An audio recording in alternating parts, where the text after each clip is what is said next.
simple tampon version. But when me come out, man, original style and fashion. With this one called the boomerang. The boomerang kind of jester, man. Big up Podge, man. Respect to I and I. What in Hades are you at? Oh, relax, man. Take it easy. Turn that rubbish down, the whole house will fall apart. You'll end up waking Granny out of her coma.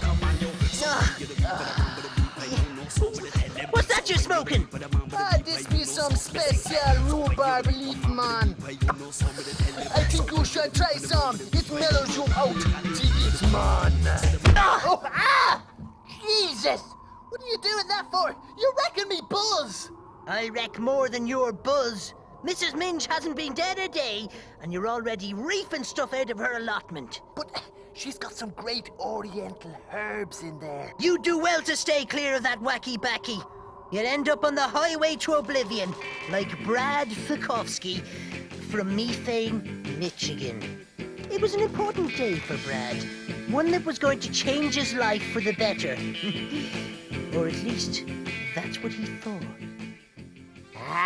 Was he having one of them trans-testicle operations, turning him into the woman he knew he always was? No! He was carrying a suitcase full of cocaine to the biggest deal of his life. The goods were to be exchanged with Michigan's most notorious mobster, Don Keyhole, for a cool $500,000. At the rendezvous, the Don sat with 3 of his cronies with a case full of money in front of him.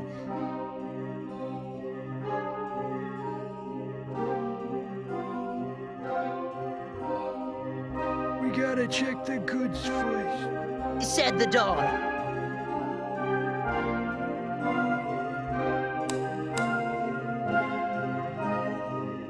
One of the Don's men took a knife out and cut one of the polythene bags open.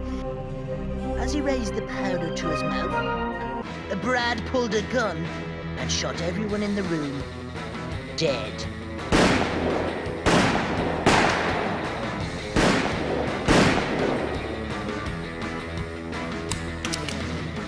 Talcum powder wouldn't fetch much on the drugs market.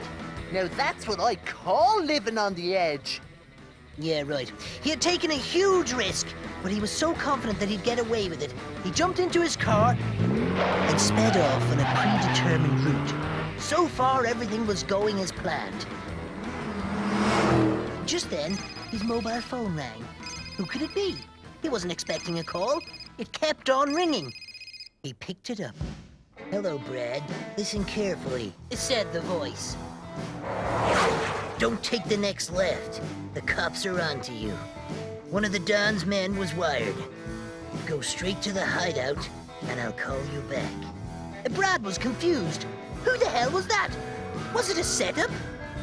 He could hear sirens, so he took a right turn and headed for the hideout. Who was it on the phone?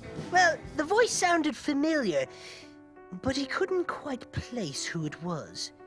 But his instinct was to trust the mysterious caller. Back at the hideout, he got his second call. "Hey, who the f*** are you? And what the f*** do you want, for f***'s sake, man?" shouted Brad. "I'm you, Brad," said the caller. "I'm ringing you from the future." Brad was stunned. "Listen, Joker, I don't f***ing particularly appreciate you f***ing with my mind at this particular point in my f***ing career. So why don't you tell me who the f*** you are and how the f*** you got my number?" "Shut up, Brad, and listen carefully. I'm ringing you from the year 2040. I've just cut the prison warden's neck, and I'm calling you on the future phone to try and change my past and our future and avoid 60 years in prison." So,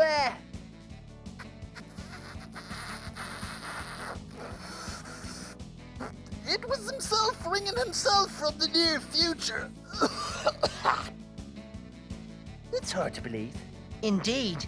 But as Brad listened to the caller and to all the details that no one could possibly know other than himself, he began to be convinced. "There's not much time. Go to the airport as planned, but don't go to the Air Mexico check-in desk, because that's where we got caught last time." I've organized a new identity for you when you get to the airport. As he entered the airport, Brad received his third phone call. Your false passport is in locker 325. Your new name is Norman Horn, said the caller. Brad laughed. F it, man. That's the name I would have chosen. You did, said the caller. Now the tickets I booked for you will get you to Mexico via Phoenix. The cops won't have thought of that route. You're on your own now. This is where our past and future merge. Whatever happens from now on is unknown, but I'm sure looking forward to our new life in Mexico. Brad said bye-bye to himself and boarded the plane for his new destiny. So, did he get to Mexico? Oh yeah, it all went smoothly. In fact, 2 months had passed and Brad was enjoying his new life. He constantly thought about the phone calls and how he could have ended up in prison for 60 years. He was lucky, all right.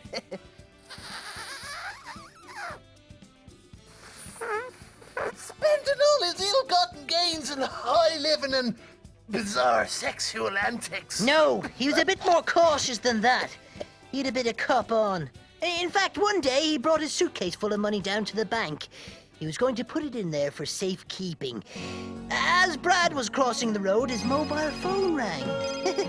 As he was reaching into his pocket to answer it, some crazed, drugged-up gun robber burst out of the bank. With only Brad standing between him and his getaway car, it only took a split second before Brad had a bullet between the eyes. As he hit the ground, his heart stopped beating, and his mobile phone stopped ringing.